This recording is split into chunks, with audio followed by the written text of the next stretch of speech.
2008년 8월 28일이었습니다. 환상 속의 예수님은 저를 지옥으로 데려갔습니다. 구경하러 지옥에 간 것이 아니에요. 전 용서하지 못했어요.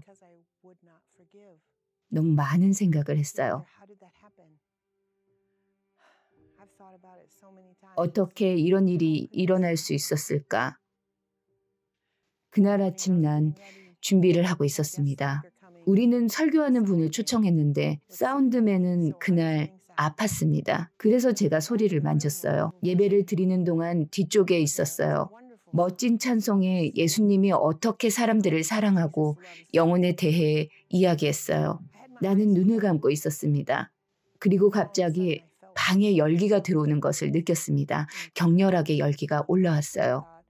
진짜 폭발이 일어난 게 틀림없다 생각했죠. 방 앞을 보기 위해 눈을 떴습니다. 문이 열리고 있었고 어떤 손이 문 밖으로 나왔어요. 그리고 나를 붙잡았어요. 방에 있는 모든 사람들은 지나쳐 나를 끌어당겼어요. 엄청 빠르게 적어도 182cm 정도의 두꺼운 문을 통과했습니다. 그리고 나서 문들은 쾅 닫혔어요. 그리고 눈물방울 모양의 감옥에 넣어졌습니다. 바로 소리가 들렸어요. 넌 지옥에 있다. 영원히 용서받지 못한다. 저는 믿는 사람이에요. 여러분도 나도 그렇죠? 나 같은 사람이 지옥에 갈 수 있을 거라고는 생각도 못했거든요. 제 말은 일주일에 여러 번 교회에 간다는 뜻입니다. 기도했고 금식했으며 저는 전도사예요. 저는 매주 증언을 나누러 나갔고 난 내 11조를 제자들에게 주었어요.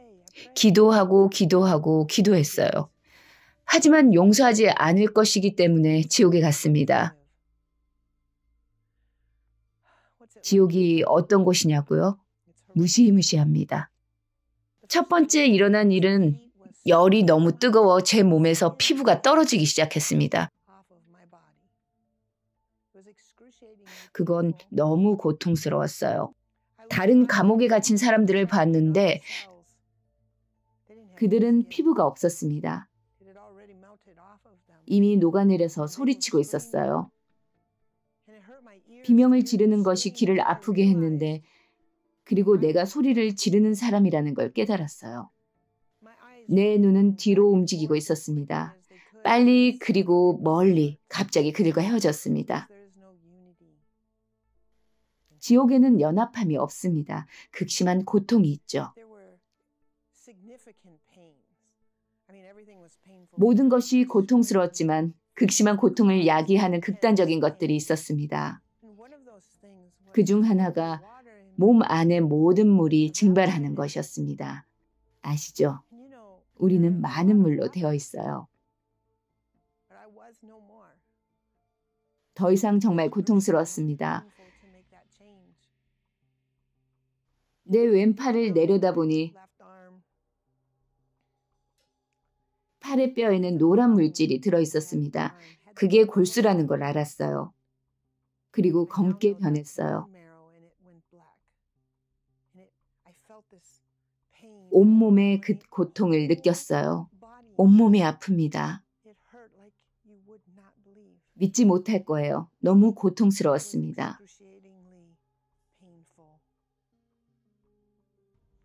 모든 곳이 상처를 입고 불 속에서 숨을 쉬었는데 숨을 멈췄어요. 비명소리들 사이에 작은 숨만 쉬었어요. 모든 것이 아파요. 이것보다 더 심한 독감은 없습니다.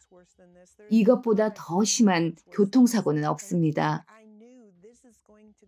그리고 난 이것이 영원히 계속될 것을 알았습니다. 지옥은 영원하니까요. 고통스러워하며 거기 있는 사람들은 영원히 있습니다. 감옥에 있는데 어느새 저도 모르게 이 모든 죄악이 들어왔습니다. 아시죠? 예수님이 날 구하셨어요. 그는 나를 죄악으로부터 분리시켜 주었어요. 어디서 그랬는지 그분이 말씀하셨어요. 지옥에 있었고 저를 기다리고 있었다고요. 나는 거기에 절대 가지 말아야 했었어요. 내가 그곳에 도착했을 때 문이 돌아왔습니다. 처음과 마찬가지로 열었습니다.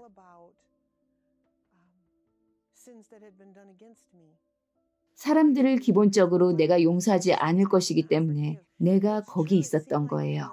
정말 많은 사람들이 있는 것 같았어요. 하지만 그것들을 처리하자마자 그때 내가 지은 죄가 방으로 들어왔습니다. 비교가 되지 않을 정도로 나는 많은 죄를 지었습니다. 그리고 예수님이 나를 그것으로부터 해방시켜 주셨습니다. 만약 내가 용서만 했으면 나는 거기에 있지 않았을 겁니다. 내가 있었던 지옥의 한 구역엔 가족들이 함께 있었어요. 제 일가족이에요. 그곳에는 많은 사람들이 있었습니다. 거기엔 나 같은 사람들이 많았어요. 그들은 기독교인이었습니다. 그들도 지옥에 갔으리라고는 생각하지 않았지만 복종하지 않았습니다. 그 사람들은 다른 일을 했는데 그들은 이런 것들을 했는데 그들의 분노를 억제하지 못했어요. 술주정뱅이였습니다. 성적으로 비도덕성을 가지고 있었고 그들은 여러 이유로 그들은 그곳에 있었습니다. 상상도 할 수 없는 일이었습니다. 지옥에 있어야 한다고요. 불에 타서 당신이 보는 이 모습을 읽기 시작했습니다. 우리는 하나님의 이미지로 만들어졌어요. 우리가 그의 형상이죠. 하지만 그 모양은 빠르게 떠나고 있었습니다. 그리고 나는 내가 절대 접근할 수 없는 사람들의 다른 감옥들을 볼 수 있었습니다. 내가 그들처럼 보일 거라고는 말했어요. 괴상할 정도로 무섭게 생긴 병이었어요.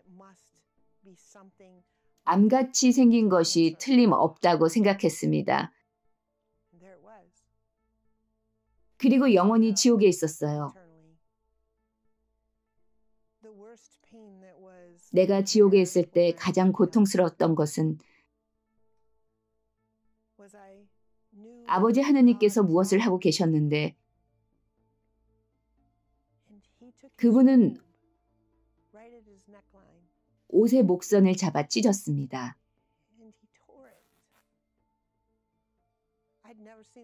전에 그런 일이 일어난 것을 본 적이 없습니다. 처음으로 하셨어요. 그게 무슨 뜻이었냐면 난 너와 끝났다예요. 하나님이 당신과 끝났다는 느낌을 안다는 것이 어떤 느낌인지 말해줄 수 없어요. 그것은 내 삶이 끝났고 나에게 희망이 없어지는 거예요. 빠져나갈 길이 없었어요. 영원히 타들어가고 몸이 뒤틀리고 있을 거라고요. 아프고 그것은 계속 더해졌어요. 이 고문의 끝은 결코 없을 것입니다. 모두 내가 예수께 순종하지 않을 것이기 때문입니다. 그가 옷을 찢었을 때요. 그렇게 기분이 나쁜 적이 없었어요. 그런 일이 일어난 만큼 빨리 돌아왔습니다. 그리고 내 삶은 절대 같지 않았습니다. 내 삶은 어떤 지점에 도달하는 데 시간이 걸렸습니다. 저는 제 인생에서 용서받지 못했어요. 그리고 그 시간 동안 나는 오직 나만을 생각했습니다. 그리고 내 구원이 제대로 이루어졌는지 확인했어요. 두려움과 떨림으로 내 자신의 구원, 그리고 한때 나는 그것을 더 이상 내 안에 가지고 있지 않다고 확신했습니다. 그리고 나는 내 친구들을 돕기 위해 가족들에게 손을 뻗었습니다. 그리고 지금 난 지옥이 진실이며 사람들을 돕고 싶어요. 사람들은 믿고 사랑하지 않고 예수님께 순종하지 않기 때문에 항상 지옥에 갑니다. 이건 매일 우리가 해야 하는 가장 중요한 일입니다. 그래서 나는 당신에게 말하고 싶습니다. 아직 신자가 아니라면요. 예수님이나 영원한 이별의 장소를 알아야 합니다. 당신은 어디로 가실 건가요? 당신의 구원을 진지하게 받아들인다고 말하고 싶어요. 목록들이 있어요. 우리는 죄에서 벗어나야 합니다. 회개라는 것, 뉘우쳐야 합니다. 그것은 네 가지예요. 첫 번째, 당신은 결백한 하나님의 말씀에 동의해야 합니다. 둘째, 당신은 당신의 죄에 대해 경건한 슬픔을 느껴야 합니다. 셋째, 당신의 죄를 서로 고백하도록 하세요. 당신은 열렬히 치유될 수 있습니다. 그리고 네 번째, 제자리에 돌아오세요. 두 번 다시 하지 않아야 해요. 그래야 당신이 그 죄에서 벗어날 수 있어요. 이건 경고예요. 친구와 친구 사이로. 당신은 지금 시간이 있습니다. 이것을 매우 진지하게 받아들이세요. 왜냐하면 지옥에 있는 사람들은 그들이니까 나갈 수가 없어요. 하나님은 우리를 좁은 길에 머물도록 도와주십니다. 나는 예수님의 이름으로 기도합니다.